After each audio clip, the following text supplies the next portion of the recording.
Welcome to Kenton's videos. Enjoy the video. You will enable and launch Hyper-V now. This is the fastest route to a virtual PC on Windows 10.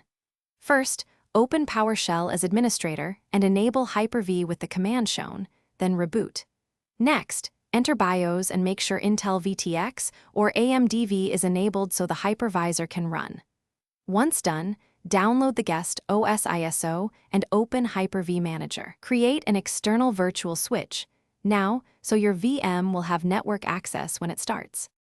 Now you will build the virtual machine step by step. Run the new virtual machine wizard and pick generation 1 or 2 depending on your ISO. Generation 2 supports UEFI and Secure Boot. Allocate at least 2 CPUs and 4 GB RAM for light workloads, and choose a dynamically expanding VHDX to save disk space. Attach the ISO as the DVD drive, enable integration services like clipboard and drive sharing, and configure an external virtual switch for networking. Make sure to review processor and memory settings before starting. Boot the virtual machine and complete the guest OS installer. Once the OS finishes, install Hyper-V integration tools for time sync, display, and mouse capture.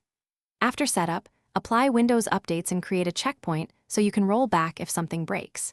Export the VM for backups before big changes. If you run into trouble, first verify the virtual switch type and Windows firewall rules, then confirm virtualization is enabled in BIOS. If performance lags, increase RAM or enable dynamic memory, and adjust CPU count.